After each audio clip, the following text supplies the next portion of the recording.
In babu Ali wani ba za ya amsa ba, da ku ake zaman fadar da Jibril ba za ya je gumba. Ya gidan nana wani mukabure matsayi duka ba wanda zai misalinka. Ado da kyau suna ladabi ne su kwaikwayo a taskarka. Aliyu mai karatu ba shi saninka ba shi buɗe babinka. Motar da za ta je ga waninka Aliyu ban cikinta na sauka. Wallahi na sauka. Ba na saba kamar taka Ali farkonka daga Allah ne. Kabuwa ya baban musinu kai gunshi wani sashi ne. Shaɗa mara fito daga kai kowa gaban ka bawa ne. Ba zai rufe ka giwa da Allah ka guri ka yo zaune Alina.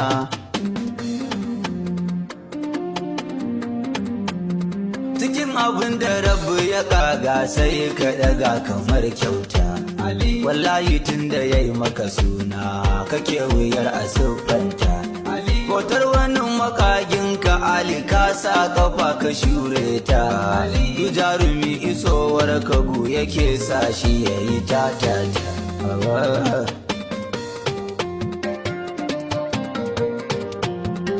Tun a san da babu rabana yake ɓance mukamin shi.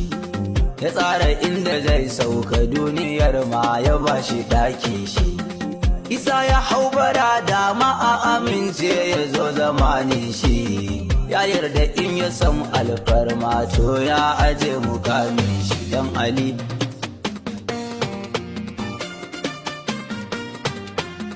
Kamar in kurma ihu in tsalle in godiya ga Allah na.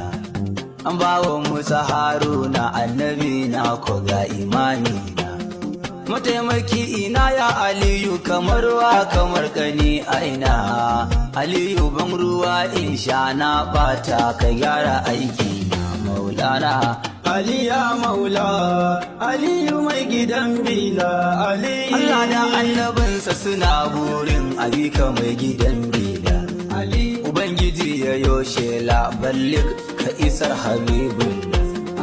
Shugaba ya ce man kuntu maulahu ne Rasulallah. To Aliyu ne sarki shi Aliyu la ilaha illallah. Alina.